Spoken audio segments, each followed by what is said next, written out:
Oh, yes. I am so happy that I am here with Jade. Jade Desires. Jade Desires. Jade Desires. The alchemist of sensation. She's back. Mm. Everybody, please, please, please welcome and be respectful and prepare to be denied because we're going to talk about orgasm denial. You're not, find out if you're allowed to come. If you're allowed to come, if Jade lets you come, then you'll find out by the end of this video. So you got to stay tuned. Please, everybody, please give just a very warm welcome to the magnificent Jade Desires. How are you, Jade? I am well. I can't complain. I'm living the life. I mean, honestly, like things have been going fantastic. My business is booming. I have amazing clients. I have met so many amazing people in my life. And like right now, I have a lot of good friends in the Boston area who I'm doing double dom sessions with, which I think we're going to be talking about. And just things are going really, really well. I launched a loyal fans page, putting up some new content there. And honestly, just trying to learn more as always to how to fuck with people. Kink wise, I always start off the show with this. What's inspiring you these days? When it comes to kink, what's inspiring you these days? Goodness. I'd have to say that it's the people around me. I have a beautiful coterie of friends in this area who we actually did like a foot party recently. And just learning from each of them is really inspiring me. There's so many different styles out there for the people who are out there. And it's constantly giving me new like material, new ideas, and that's really lovely. And I mean, I'm going to be actually going to Tethered Together in a couple weeks, and I love events like that because it's one of those places where you meet a lot of folks who are in the lifestyle who are so goddamn creative. It's ridiculous. And you just learn for a whole weekend and meet some amazing characters. And that always brings me so much joy and so much motivation to be better, learn more, and give more of myself in different ways. I understand how you feel, especially when it comes to the parties. Shout out Mhm. to Mr. Shari, Mischief Manor, Sunshine, Catnip Boy, Briska, Black Messy, all of them. Some amazing people. And yet yesterday we had a murder mystery party, which was amazing. And you were talking about throwing parties. So let's talk about the parties you throw. How would you describe, like off the top of your head, if someone's gonna be like, "What's Jade's parties like?" How would you describe? Goodness. Well, you have to know me to be invited, first of all, because we have a group of friends who are pretty amazing. And they are just really great people with excellent boundaries who know how to work around consent and who just have a good time. And honestly, we're a little swingy, we're a little kinky. And so there's a lot of interesting things that happen. But they're really fantastic. And again, it's a great place, as far as I'm concerned, where you're close enough with people where you can really trust and dig down in your play, which I'm sure you're familiar with. And hello, Oh Nico. yeah, Very good to yes, see Nico you. Noir. Hello, Miss Jade. Always looking to learn how to break hopes and dreams of release. Okay, Nico. So I was going to talk about all this other stuff, but no, Nico's going to come and let's get right to the point. Thank you, Nico, very Don't much. deny a beautiful woman. Of course not. I know. Never waste a dom's time, and you never just never deny a beautiful woman, and you don't deny Jade or Nico. That's rule number. That should be rule number one. Under never waste the dom's time. Anyway, all right. Break hopes and dreams of release. Okay, chastity, and not just chastity, but just orgasm denial. What is it about orgasm denial? Let's take the basis. Forget about just chastity or chastity device. Take that out. Just the orgasm denial of Mhm. saying no. What would you say? What would you? How would you describe the power of saying no? Like what? Like See, because if you think about it, the power of saying no is Mhm. incredibly strong. Like and it's the ripple effect of it. So please tell us more about the power of saying no. Listen, you're talking about it now, and I'm getting all hot and bothered.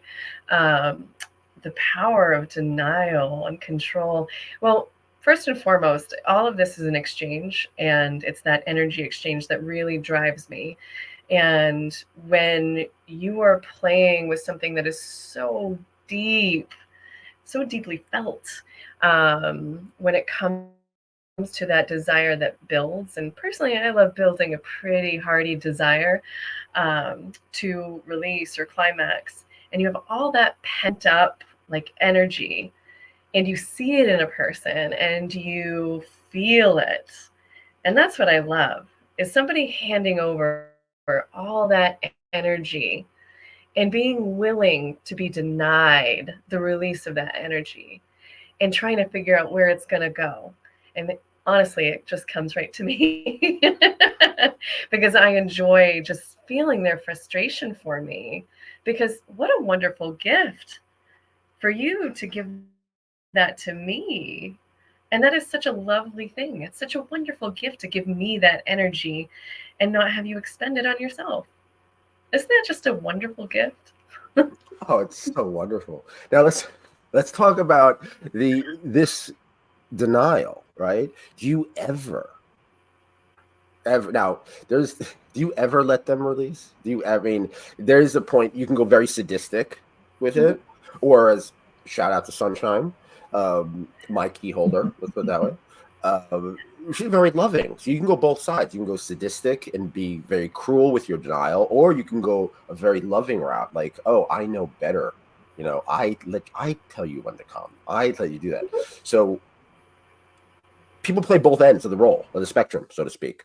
Where do you fall more? Do you Mhm. fall more towards the cruel or the loving when it comes to Okay. denial and orgasm control? It depends on when you catch me. I think a lot of my submissives would say that I'm very nice and I usually allow them to climax. But I actually really enjoy the power of it, and I enjoy like, again, it's sort of the power, the control of it, and the release of energy, and that loving look that you get when you allow it is sometimes, more satisfying than denying it. But again, it kind of depends on my mood, because sometimes I just want to say no over and over and over again and watch them and see like how much control it takes them to keep giving me that gift, if that makes sense. Nico Noir asks, "What are the funniest bartering tactics you had to not deny them? You had to do not deny to deny them, basically bartering tactics." Good Lord. I mean, sometimes I've had them like email me stories or say like, all right, do this list of things and then you'll get it. And then I'll be like, you know what? I'm just not feeling it today. Maybe you need to do 5 more things. And you just see that crestfallen look and that, oh, all right, mistress, I'll do it again, or I'll do this for you. And again, it's just that satisfaction of like, they just want to keep giving me this gift. And I appreciate it so much. And I keep taking because Yeah, it's my prerogative. yes, and the generosity of others is very important in this scenario. What are some of these things that you make them do though, in order to like these? What's on the list of things that you make them? Honestly, it can be many different things. Sometimes it might be, well, I want you to buy an outfit for me, put it together, and send me a photo. I might have them do some sort of task. Sometimes, and I like to think that I'm very generous in many ways, I'll have them go and do a nice thing for 3 different people, telling me what it is. I may have them edge themselves so many times. My favorite number is 11, and I love it when they have to do it 11 times every single day until the 11th day, and they might get it. Things like that. The Smithereens is a band. They have a band. They have an album out called 11. If you might be interested in that. Nico Ooh. Noir has another question. Yeah, says, is denial something you use as a punishment, or is it your main objective? It depends on the person, honestly. Sometimes it's like I really enjoy the mind fuck, and for me, the denial, if they really want to orgasm and I want to challenge them, I'll be like, nope, you don't get it. But sometimes I want to reward them because it's more of a mind fuck for them, especially if they're like, "Ooh, I think I'm going to be denied, and I want to show mistress I have so much control." And I'm like, well, today you're not going to show me. Too bad. So I guess excuse punishment. Stan Vladimir asks, how would you interact in a session where denial is expected? How do you improvise and subvert expectation? Oh, let's see. Generally speaking, I do whatever the fuck I want to do. If denial is expected, sometimes I might ruin your orgasm. I might be like, oh, I'm going to make you come. I'm going to make you come. And then, oh, well, you came, but you were kind of denied that climax. Isn't that a lovely thing? But for the most part, yeah, no, I just enjoy doing whatever I want to do, even if it's quote unquote expected. Yeah. And of course, Nico Noir says, amen to the mind fuck. Hell yeah. Amen to the mind fuck. Amen to Nick and Noir. So let me ask you this. Why do you think, what's the philosophy? I try to wrap my head around different fetishes and I'm trying to understand them. And I really do. I feel I have a different outlook, a different perspective on things. Why do, in your opinion, why do men, specifically men, clients, want to be denied? Well, I think it's part of that loss of control. It's that desire to put your pleasure in someone else's hands. And I think that's incredibly hot when someone is like, no, you can't do this. Especially for men who have a tendency to like hear yes a lot in many ways. And to have a beautiful woman or a powerful person in some way say, no, you can't do that today. It's that attention, it's that control, it's that desire for that energy exchange that is so subversive in many ways, that you don't find in everyday life. And I think it's such a wonderful and powerful thing to hand that over to somebody. Yes, and Chris also Bacon. what Chris says, it's definitely a challenge. Oh, without a doubt. Yeah. And it's like, it's funny. I started watching horror movies really young because I was very scared of them. And it got me into facing my fears. And kink does the same thing in many ways, Mhm. facing your fears of either I'm too big, I'm too small, I'm too fat, I'm too skinny, I'm white, I'm black, it doesn't matter. Like whatever your anxiety is, kink helps you to express that. I feel. I also Oh, think that absolutely. submission.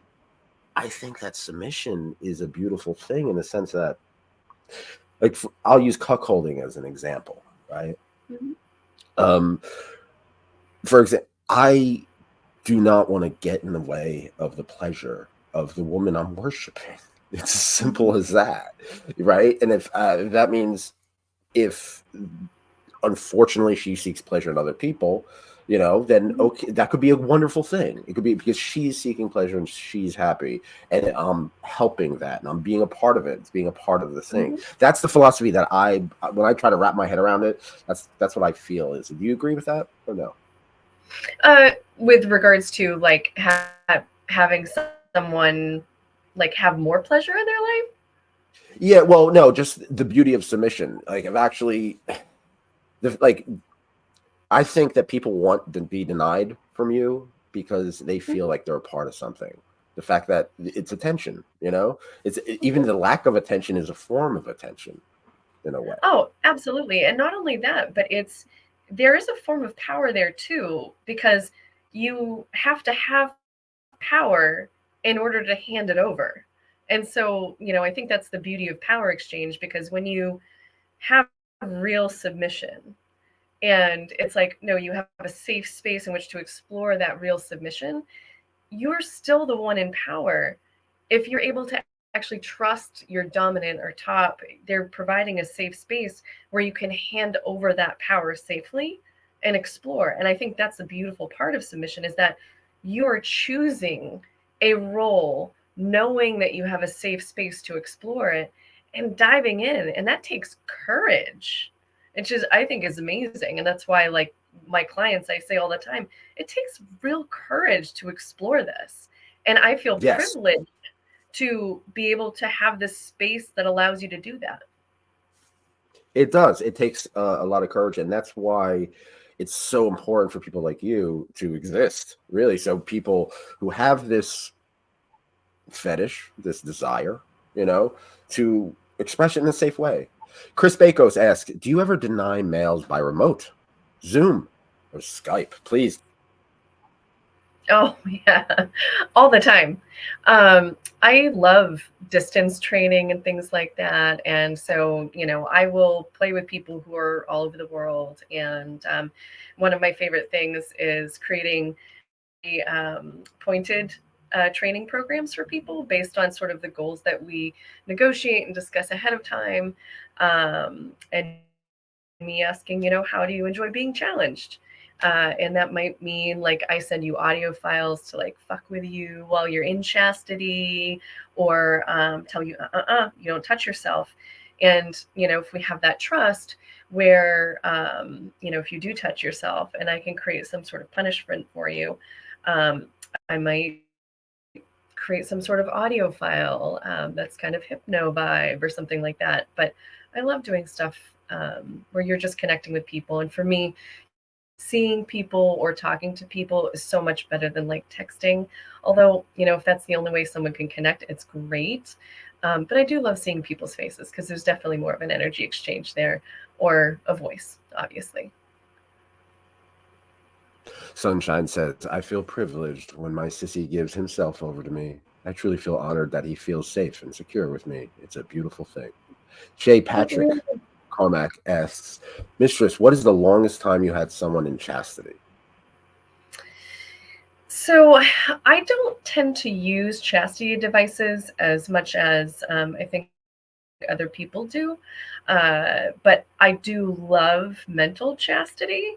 And I've had people in mental chastity for a very long time. Again, my Do they favorite cheat? number. What's that? Do they cheat? Not the people The who look in your really eyes, you're like, do it. I mean, of course, there's some people who are going to, but at the same time, again, for me, chastity, like mental chastity, is so much more of a mind fuck, because you have to continuously buy into it versus yeah. it being forced on you. And I like it when people do things for me and I don't have to force them. Like, that is super hot. Don't get me wrong. I love somebody icing their dick and putting it into a tiny, tiny cage. But at the same time, I want to quote that, but then you're going to get, if I quote that and put that in the summary, then you're going to get all these chastity heads come calling you and be like, oh, I'm going to put my dick in the ice. Can I put it? go ahead. All right, we got the stand question. If you could have any superpower, what would it be, and how would you use it in your kink life? Oh, this was the easiest question. Because when I was younger, I had a huge heart on for X-Men. And what I would want to do is be able to morph, much like, oh God, who's the, I say I love X-Men and I can't remember the blue woman's name. But I love the idea of being able to morph into different bodies, different body types, and, like, fucking with people in different ways, and fucking people in different ways. The idea of having, like, a dick and a pussy at the same time, Yeah. super hot fantasy. Yeah. Let's talk about mind fucking a little bit, okay? So what are some fun ways to mind fuck with people? Well, I mean, there's definitely the orgasm control and sending sexy audio files to people where they're not allowed to touch themselves, and then to tell me how frustrating it is afterwards. Um, I do love mind fucks when it comes to, in person and having someone in bondage, and using things like knives or any sort of like sensory play where you're not quite sure what it is. And it's a surprise. Like, I happen to adore vampire gloves because I often say that they're very similar to me. They have a nice, soft, supple side to them, but they also have a like a horrible, predatory, scratchy side, which can be very mean if used in different ways. But yeah, those are kind of like my main ones that I enjoy. Shay, Patrick Cormack's coming through with the facts. Mystique is the blue mutant. Thank you. I appreciate that. Nico Noir says, I love willing submissives. Don't be a brat. Mhm. Do what I say. Okay, so let me. How do you deal with brats?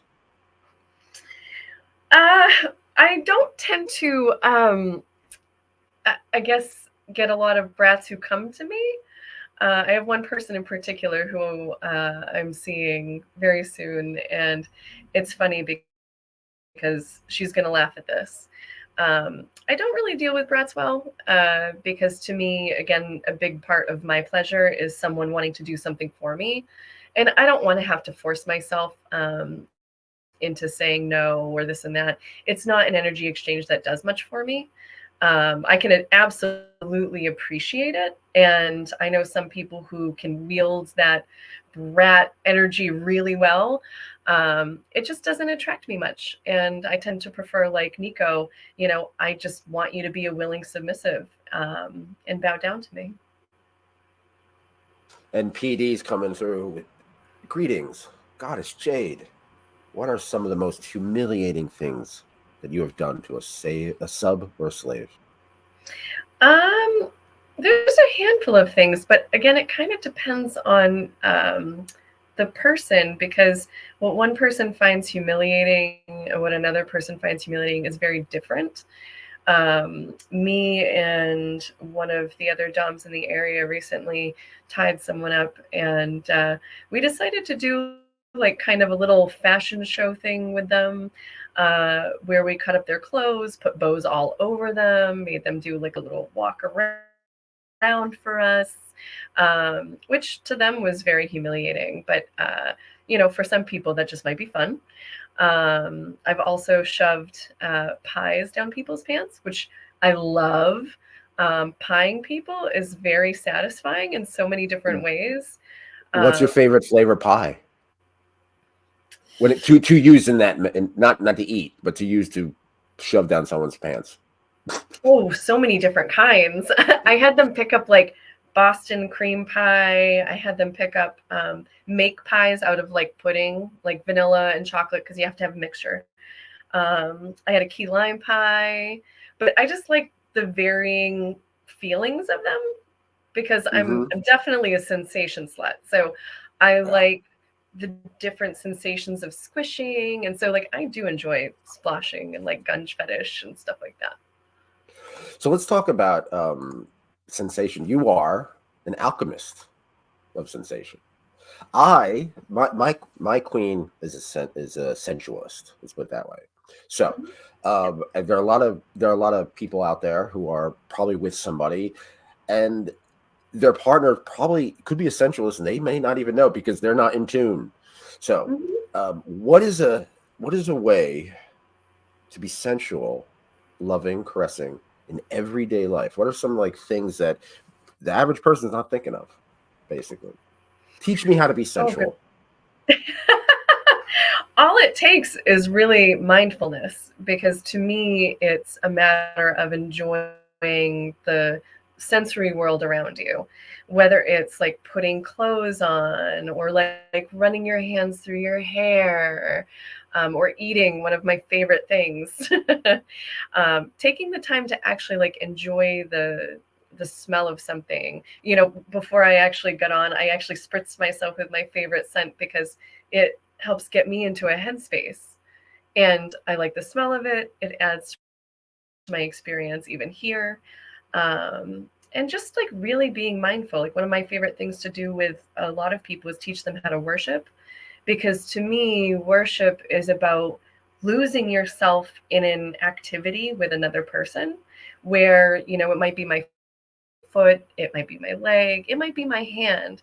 But if you make that particular part of someone your entire world, that's all you have to think about, you're going to treat it as if it's your entire world. You're going to smell it, you're going to touch it, you might lick it, you might kiss it, you might run it over like your face in some way, touch it on your lips, touch it on your skin, feel like the different parts of yourself in it, the pressure. It's so much sensation if you just pay attention. But so many people don't. They rush through things. They're like, this activity is super hot. It's like, it could be hotter if you stop and have the intention of making it hotter. Yes, well said. Mindfulness. Very well said. Thank you, Jade. Dan Vladimir has a question, which I was going to lead in, and he asked, which is a great segue. Do you have Oh wait, no, this is a different one. Stan Vladimir, have you had sessions with couples who have come to guidance and education? Basically, couples. Tell us about your couple session, and then I'm going to ask my question about couple. I've had several couple sessions, and it depends on what they're looking for. Some people just kind of want guidance with how to incorporate BDSM into their relationship. And sometimes it's really just because they're not sure of themselves in the taking of like the top or bottom position. And oftentimes it's just confidence. You know, it's interesting because a lot of people think they have to do this perfectly the first time, and it's just play. Like that's it. You kind of trial and error, and as long as you're not putting too much like weight on it, it can be a lot of fun if you just come at it like when you were kids. You know, you played cops and robbers as kids. Now you can play hot for teacher, and you know, you might get spanked because you didn't turn in your homework. You know, you don't have to do it perfect. It's play. And also, improv is important, you know, thinking on your feet, doing. That's why I do this show live, because I want to capture what it's really like to talk and be kinky and to talk about kink with somebody, because things go wrong, sound, you know, it's just like life, you know, the feed cuts out, you know, things go wrong. So we have another. About the double dom. How do you prep? If you have another dom with you, correct? All right. So what is the key for you personally? What makes a good partner to dom someone else with? I would say like the right energy, because there's some people who you just don't quite have the same compatible energy as them. Some people, if they come in and their energy is lower than yours or yours is lower than theirs, and there's just something off, it doesn't quite feel right. But generally speaking, a lot of the people who I've met in my life, and I'm going to give a shout out to Exotica Fox, who I've been working with quite a bit, and Mistress Lux, who I adore.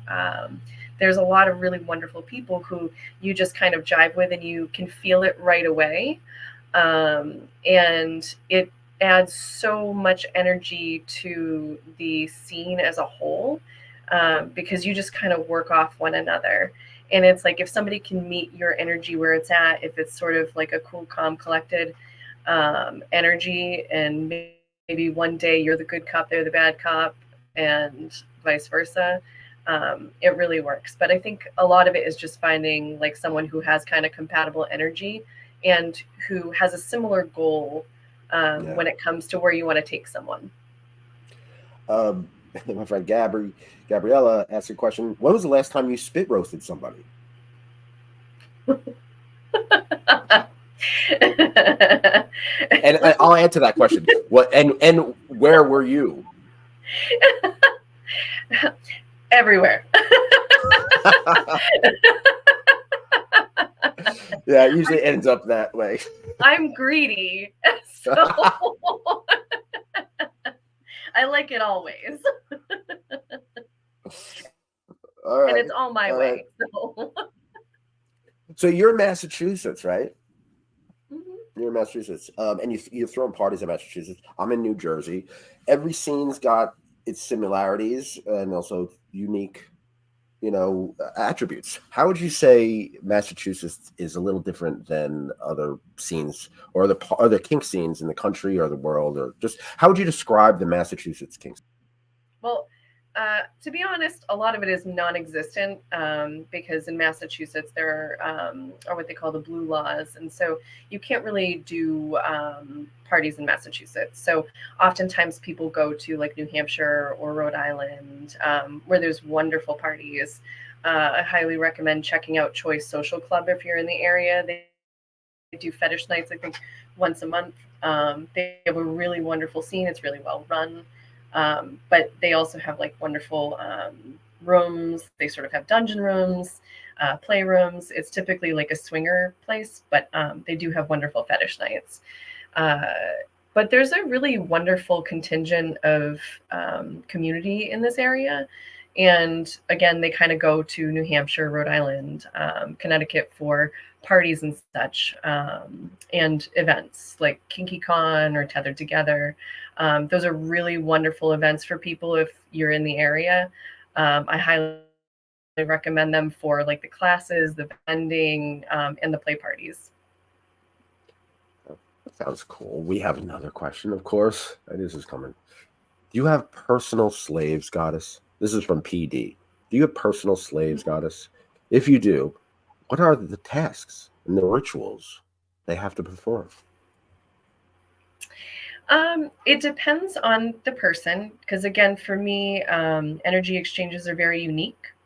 I do have a tendency, to have specific protocols. Like, when we go out, I'm going to order for them, mostly because I enjoy being able to eat multiple dishes that I want to eat, and I don't want to order them myself.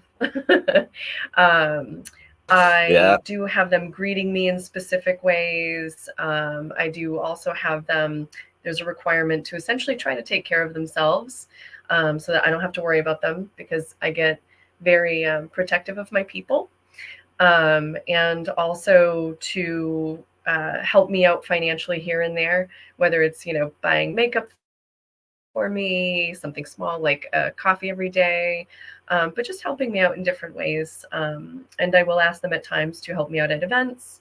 But for the most part, I don't do things that are too ritualistic. I do have one who, I send them an extra exercise they have to do every day for me. Sometimes it's yoga, sometimes it's stretching, sometimes it's just watching their nutrition for a day. But it depends on the person and kind of like the mutual goals that we have negotiated and are working towards. Yeah, a slave, has to be healthy in order to serve. So nutrition is important. We have some Mhm. comments. Rogue 3 says Massachusetts is the perfect place for a very strict and Puritan governess. There you go. Agreed. And Sunshine says, Goddess Jade, your laugh is totally joyous and easily contagious. Oh, thank you.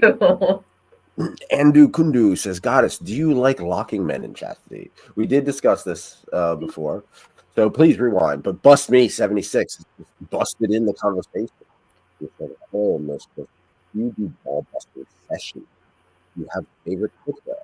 So do you do whole ball busting sessions, like a whole hour? Just I'm gonna bust your balls for from 1 o'clock to 2 o'clock. It's like you do more than just that, right? Please take us through a CBT ball busting session. I mean, there's so many different ways to bust balls, and there's so many different items to bust balls with. Like, why limit yourself in many ways? And as for footwear, sometimes I enjoy really mean-looking footwear. Like I have ones with spikes on them, that I might mind fuck you with in some way because they definitely would cause some bleeding. But for the most part, I just like a nice, strict-looking boot or a heel. I hope that answers your question. There's more chastity. See, I told you. You start mentioning chastity, they're gonna come out of the woodwork. Listen, bring you have it. said, you love, as you have said, you have loved mental chastity. What is the longest the person is in chastity, mental chastity for you? And did you ever let him come throughout that period?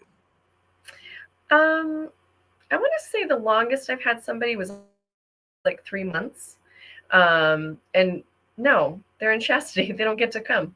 So, they really enjoyed that come once the end, once they reached the end of that 3 months, but they earned it. What's your opinion of ruined orgasms? I Oh love no. them so very Oh much. no. I If you released the want to make Kraken. Oh my no. day, if you want to make my day, let me ruin your orgasm. I think that's the new quote. If you want to make my day, I'm writing this down. Make my day. Let me ruin your orgasm. Mm-hmm. Okay. It's going right at the top of this summary. All right. Let's talk about, we're talking about humiliation and stuff like that. Sissification is something that is a fetish that is very important to me, many of the people I know. And throughout the years, right now, I'm in chastity right now. I'm wearing garter belts and stockings under this, right? Hot. I don't live it. Thank you. Um, thank you. Oh, and it wasn't Oh, I my like making you idea. blush. So throughout the years, right? Throughout the years, my view and a lot of people's views on sissification, that whole narrative changes and has grown. So do you think that your outlook towards that whole sissification narrative has changed and evolved throughout the years? And if so, how? To be honest, I don't think it really has changed. To me, anyone who's looking to explore feminization or sissification, I think that it is a part of you that you want to explore. It's much like role play. And I think that, when people, I don't know, I think there's this whole idea of it, looking down upon women or something. And, it's a part of our culture. And we're very conditioned to the culture that we're brought up in. And I think this allows us to sort of explore in a safe space to see what it means to someone. And I don't think it's necessarily looking down on someone or means that somebody is trying to degrade women. I think it's just they're exploring a different side of themselves. And to be honest, like as women, like we are put into a still like sort of these submissive positions. And for someone to want to explore that in a safe space, I think is kind of hot. And, it's just reality. And I think a lot of the people who I work with and who enjoy the like feminization, sissification process, I think it gives them a big perspective on it, to be honest. And I think you can educate them at the same time. I don't know. I I love it 100% personally. agree. I 100% agree. Personally, my thing is not humiliation, Mhm. or degradation or anything like that.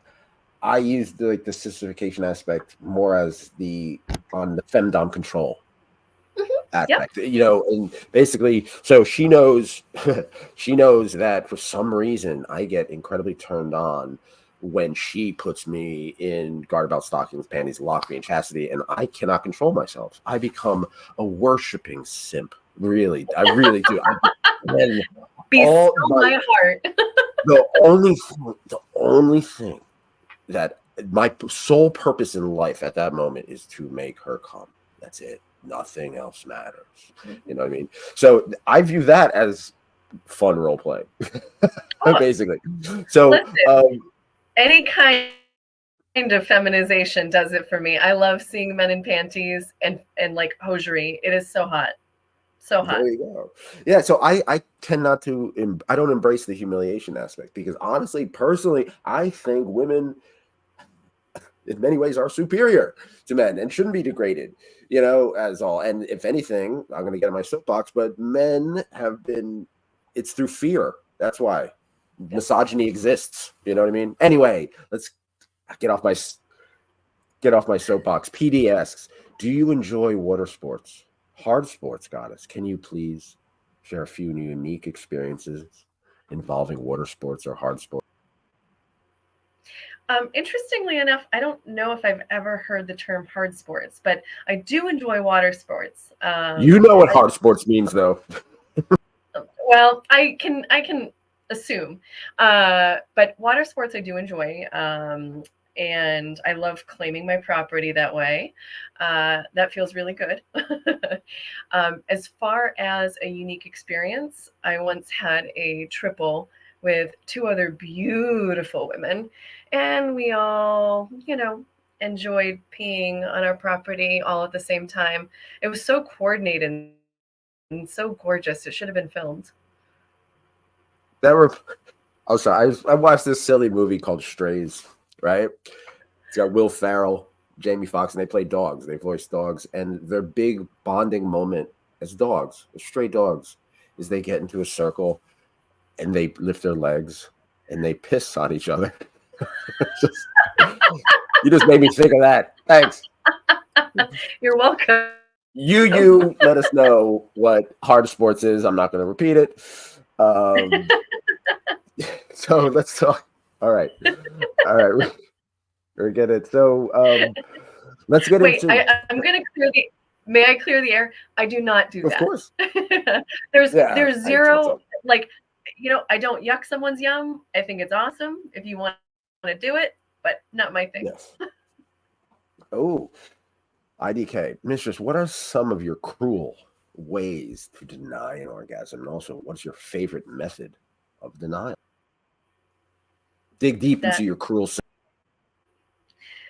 My favorite tends to be like edging someone a million times and promising an orgasm and then being like, you know what, my hand is tired and I refuse to give you an orgasm without my hand. That's my favorite, because looking them in the eye and watching it is so powerful.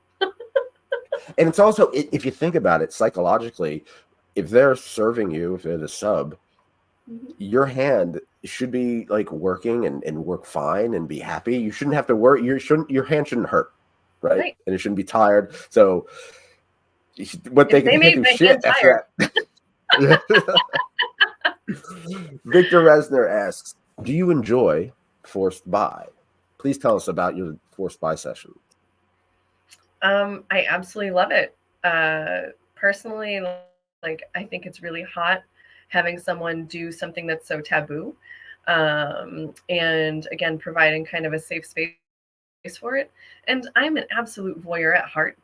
So I love watching someone go through that and having that experience of being so slutty and so controlled and, forced into doing something like that because, oh God, I can't stop. Oh no, you have to do that. Oh, you poor thing. You're still going to do it because you promised you would.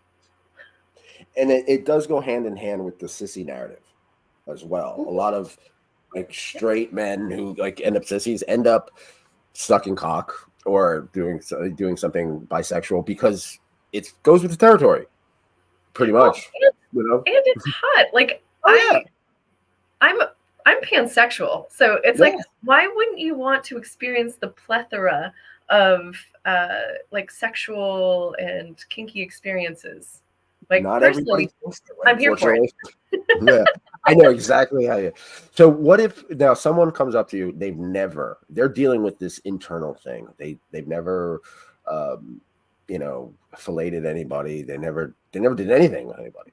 So they're nervous. It's the first time you've talked with them. Like, they're kind of willing to make the move. You think they are. What do you do? How does this happen? Generally speaking, I mean, you're absolutely going to be nervous the very first time you do something. And that can apply to a lot of different things. I think when it comes to something like this, for me, the way that I operate, like, I need to really make sure that this is negotiated and it's something that you absolutely want to do, because it's not only me, but there's two other parties there. It's you and this other person, and I want to make sure that we're all on the same page. We all feel safe.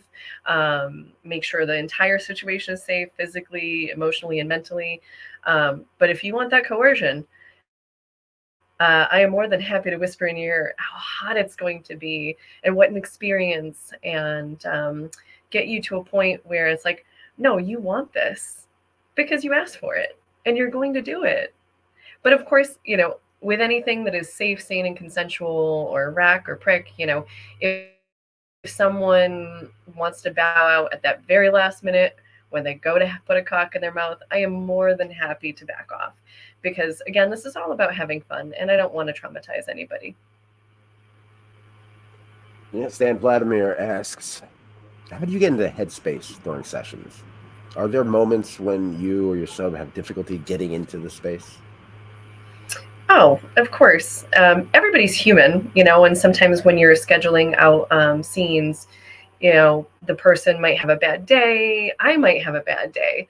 But oftentimes it's pretty easy for me to get into a headspace because once you're kind of in a place with a known entity and you start to play, like a lot of the outside world starts to fall away. And I think that's something that applies to both me and the submissives.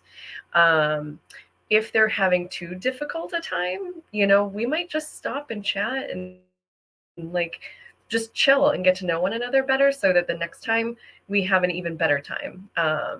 Again, like for me, this is all about having a good time. And if someone's not having a good time, we need to pivot. And that can look like a lot of different things to me. But again, it's about having a good time. Yeah, definitely. Well, you're an alchemist of sensation. Now, personally, on your body, what's the spot? There's certain spots that certain people have that your lover can just kind of touch, and it's like, oh, I'm in trouble. Oh, I'm yours. What is it? Well, I mean, in trouble for what? Because You know what I mean. Honestly, that could be like a nice little nibble on the inside of my thigh, on my ear, or on my neck. Those are like my favorite places. Yeah. Okay. Mine too. Communication. I love that. So Jade, let's fantasize for a second. Let's say you have endless resources. Okay. You have endless resources anywhere in the world. You could have people, anyone you want, right? People you admire, people that you're hot for. Where are you? What are you doing? What is your ultimate kinky brainstorm fantasy? So I think my ultimate kinky fantasy, God, I think this might get a little complicated, is It always gets having complicated. I would probably have like a beautiful mansion, and there would be two sides to it. One side would have only female submissives, and on the other side, there would be only male submissives. And I think I would have some of my girlfriends and friends over, and we would have little competitions. And I would probably be really cruel and set it up so that the women win every time. And it would make things like denial more on the men's side. And it would be like 2 weeks, but it would be like massages and service and parties, and both sides would serve, but they would have to win in games during the day to win the awards at night. It would definitely skew on the female side for me. Of course, yeah. Sorry, guys. I love it's women. All right. It's fun, no, but it's as someone who loves femdom, that's like a dream come true for me. So I'm on board. Can I help out? Can I at least be invited to this thing? I'll help organize it. I know people. Listen, if I win the lottery, it's on. All right, cool. It's a plan. It's great. So, all right, it's been a while. So it's been years. Last time we talked, I mean, you did the show before, but one of the things we did was an orgasm denial show. Shout out to Chastity Queen. Yeah, shout out to Chastity Queen. I'm thinking of maybe having another one. What do you think? Can we get some other people? Absolutely. Would you be interested in that? Yes. 2024. Jade still says no.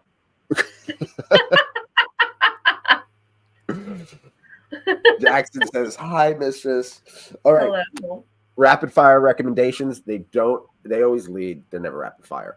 All right. And they don't have to represent you as a person. Just it's like off the top of your head. Recommend a film. Blade. Okay. Recommend a song. Oh God, Return to Innocence, By who? Enigma. Oh, sad. Through moi. Yes. Yeah. The Gregorian chants with the music. Yeah. They just added beats to the. Yeah. Hey, it worked. It sold. You're still talking about it today. It's great. I love it. Oh, Jackson says, Mistress, I am a big fan of you. Oh, thank you. I appreciate that. Thank you, Jackson. It's good to spread the love. All right. Recommend a book.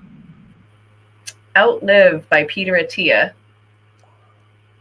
Recommend art. A piece of art. Any kind of art. Oh God. I think she goes by Robert Robinson. She's on Instagram. I follow her. She does like these beautiful moon paintings. I have one of them. Highly recommend her. Nice. Okay. Recommend a television show. Oh goodness.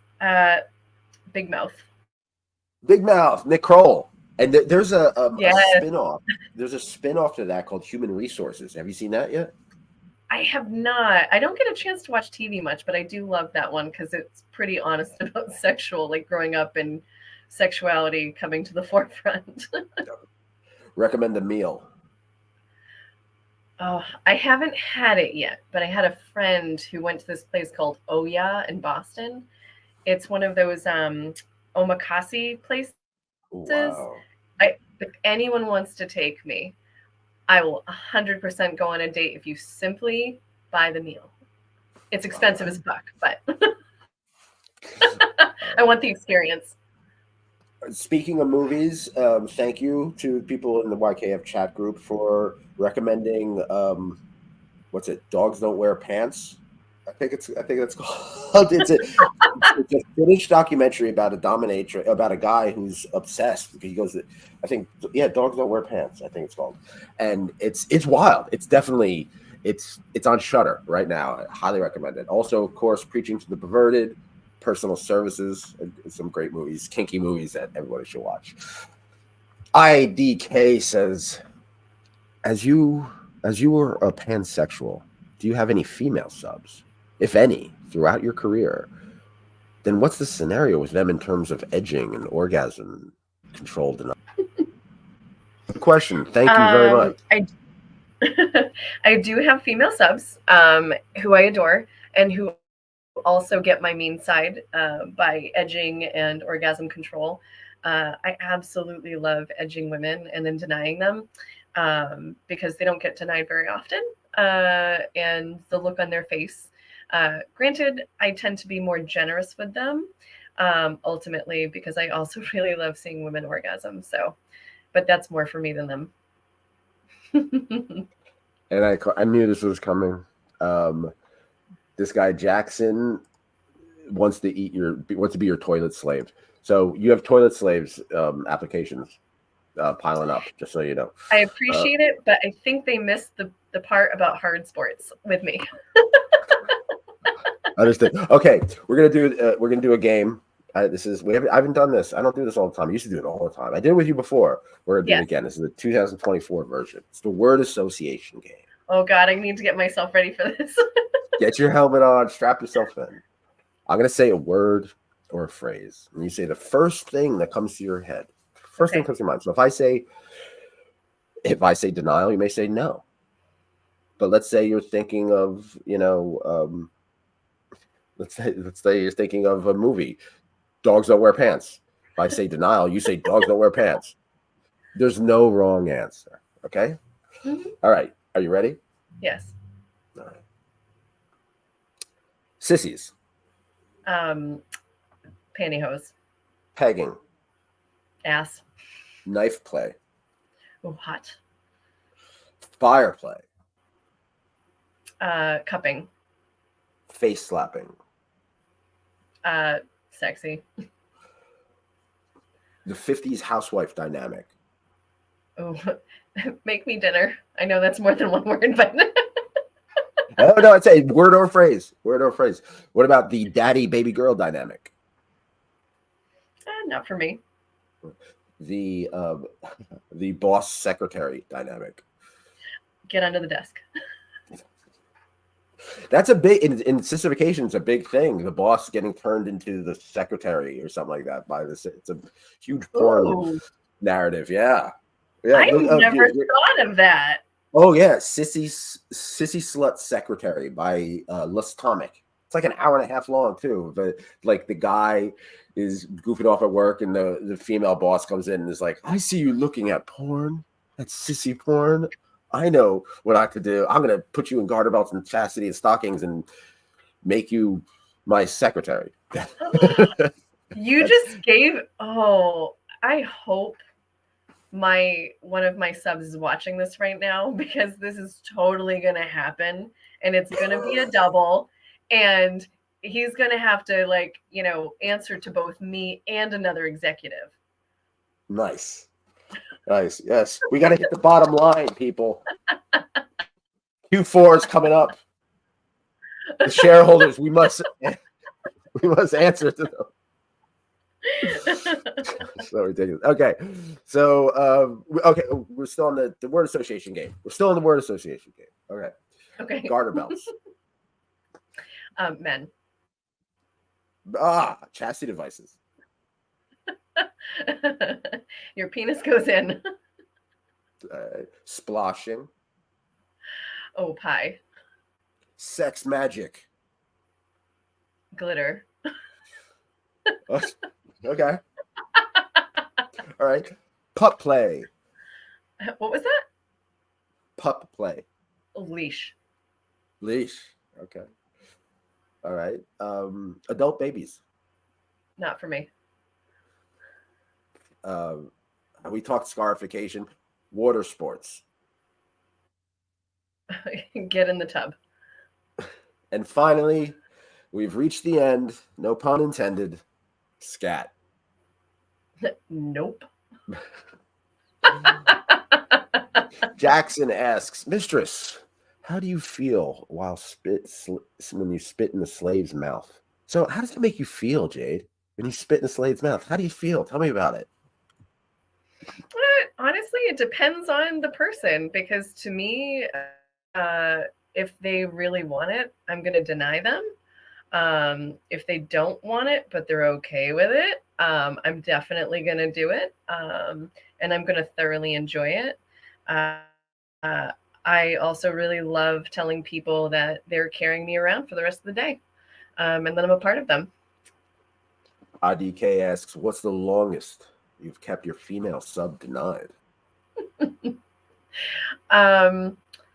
The length of a session, because to be honest, I love watching women orgasm and men not orgasm. Amen to the first part. At least in my opinion. And then Jackson asks again, Mistress, how many slaves do you have?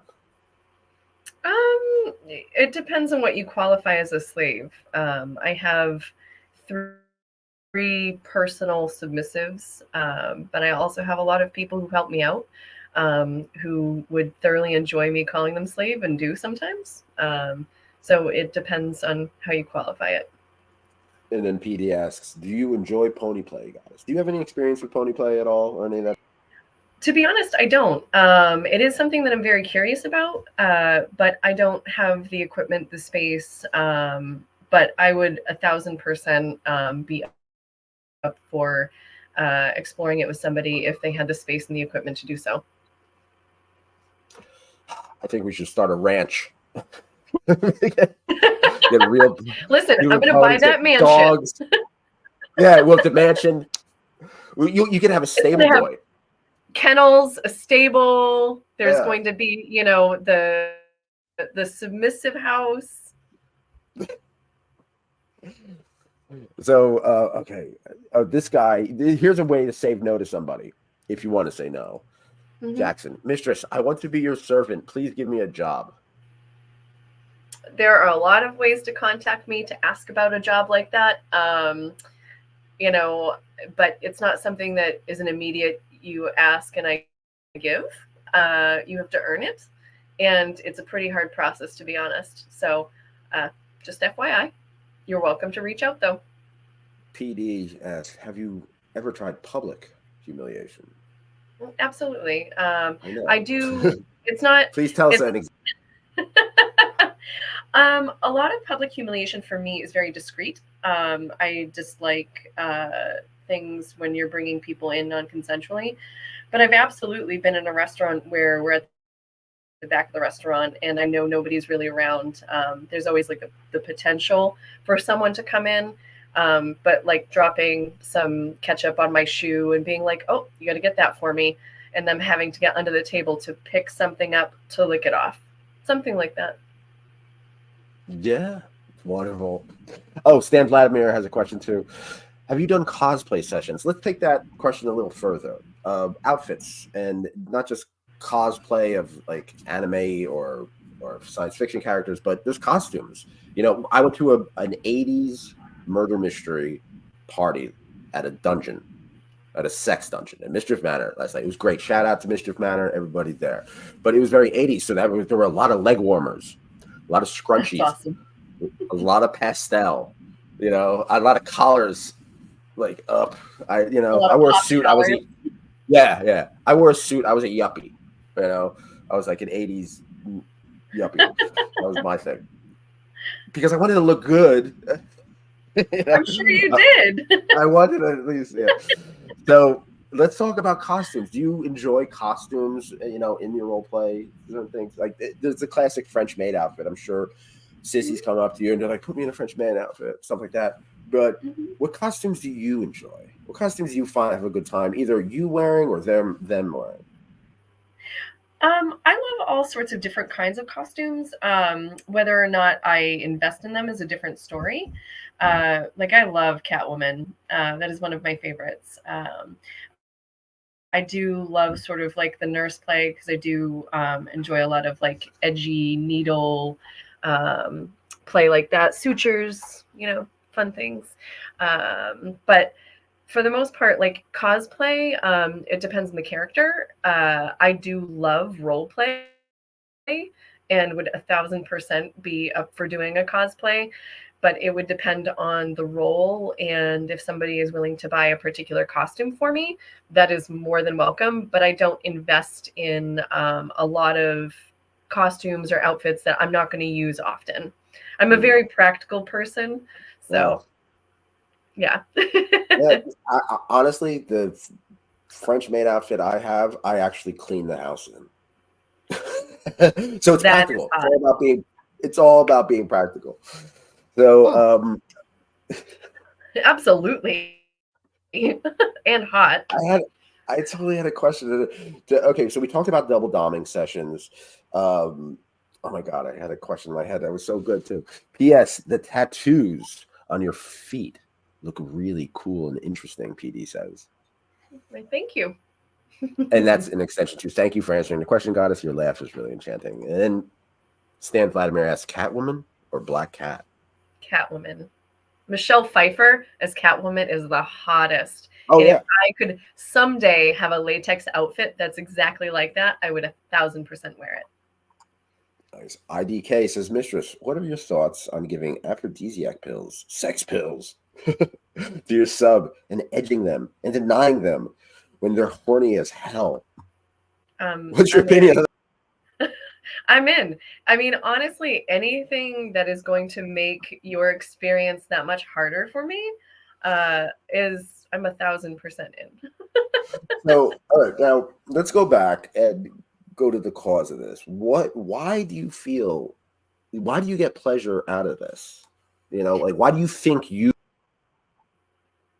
Well, for me, it's like it's that somebody is handing over that control to me, and that my pleasure means more to them than their own. Because that is such a huge thing for someone to give a gift of that particular energy and to challenge themselves. Because honestly, like I really love it when people challenge themselves for me in whatever way. If it's adopting like a new healthy lifestyle, that's challenging. If they're adopting, I'm not going to orgasm for you for 11 days and I've never done this before, and they have a new experience because of it, it's a new experience. You're doing something challenging that not a lot of people push themselves to do.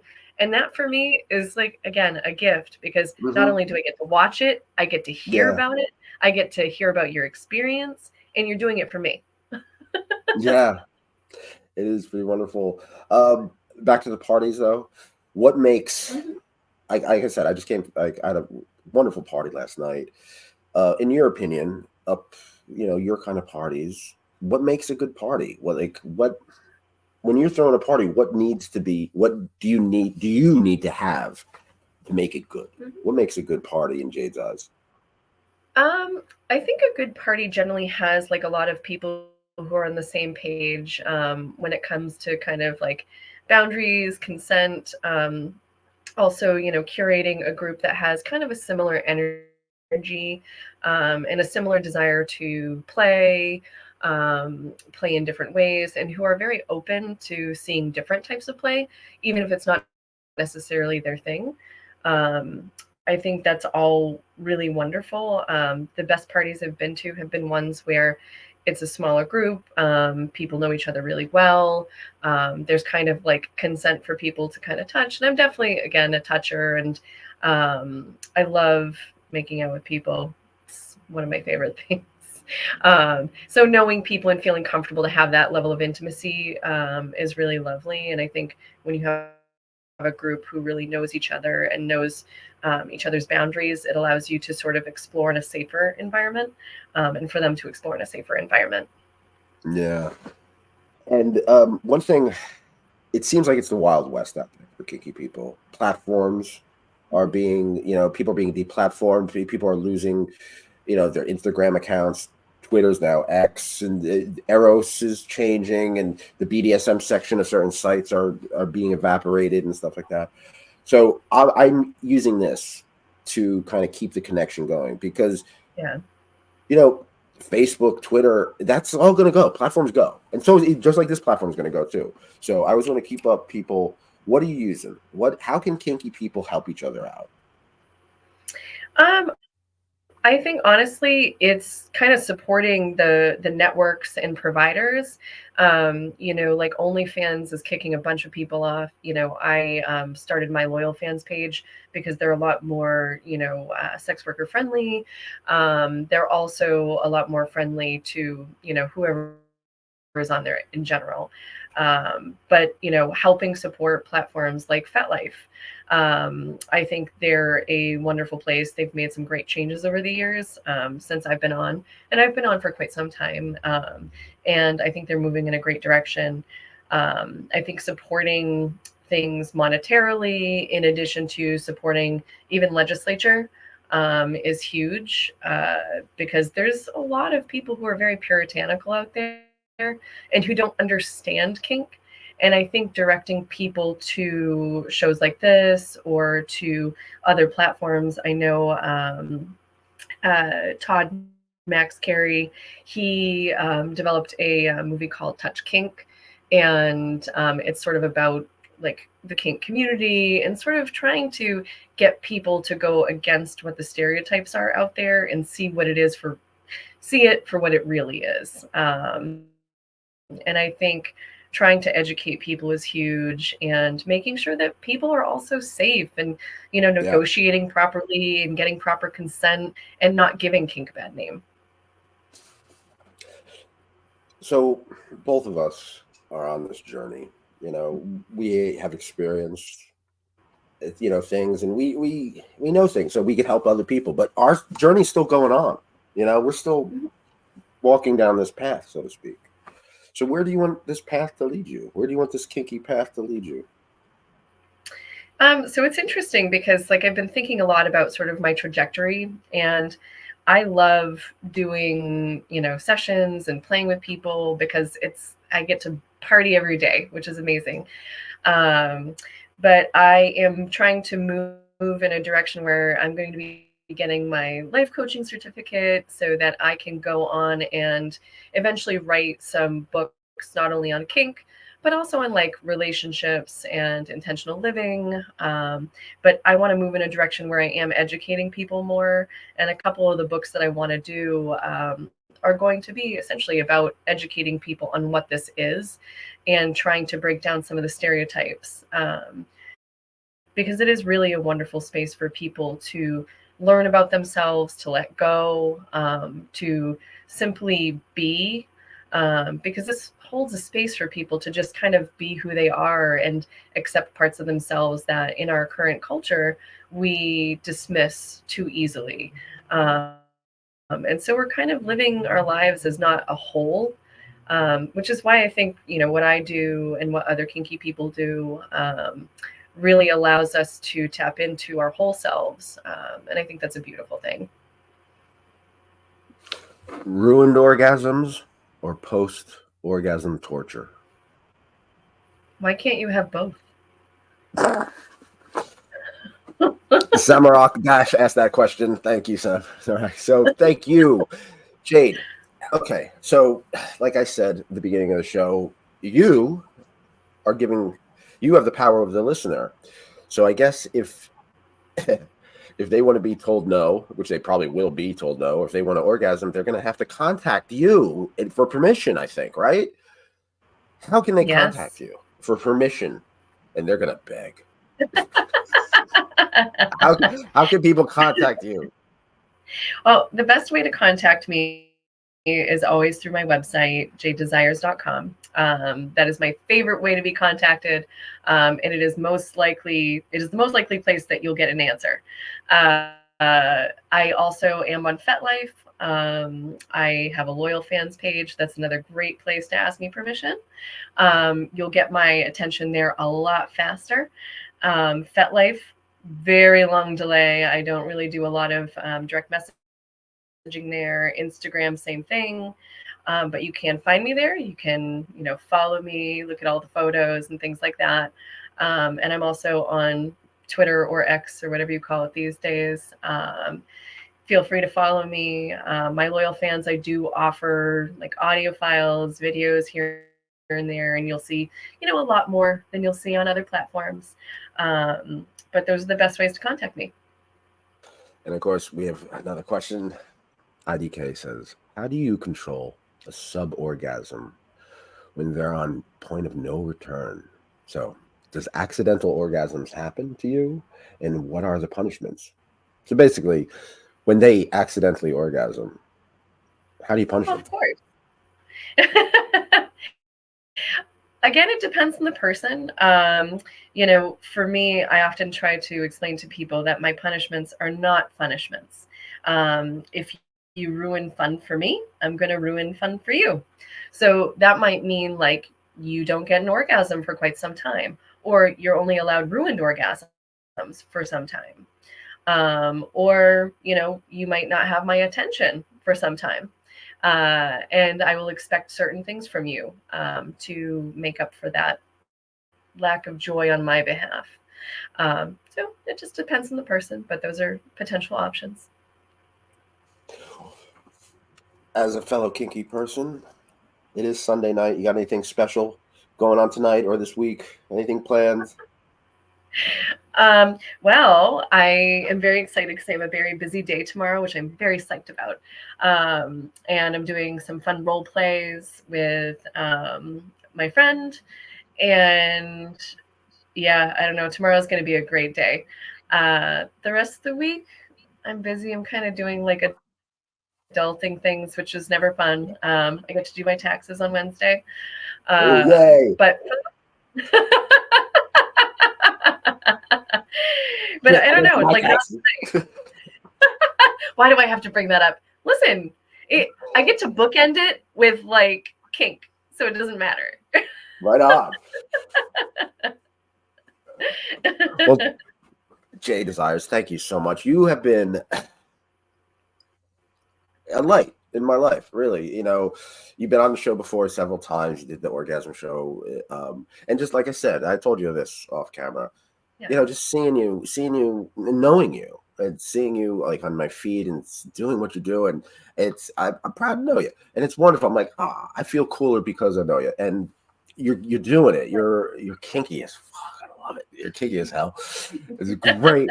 Your attitude is, so I want to celebrate you. Please earn the privilege to be denied by the Jade desires. All right. Yes. And reach out to me, Earn it. yourkinkyfriends.com. I'm on Twitter. Nicholas Tanek. The whole crew there is at Friends Kinky. You can email me directly at friendskinky@gmail.com. There's a Patreon. There's a Discord chat group. I don't know. As I Twitter, said before, Instagram. support people like Nicholas. Oh, thank you. Buy my books. I have 3 books: The Coolest Way to Kill Yourself, and Chip Black Nail Polish, and also the book Your Kinky Friends. Everybody, we got a whole week ahead of us, and we could do it together. We can. I'm glad that you're my friend. Remember the cardinal rule, everybody. Be cool. With love and kink. With love and kink. Be cool. Be kind. Keep an open mind. Take care. Bye.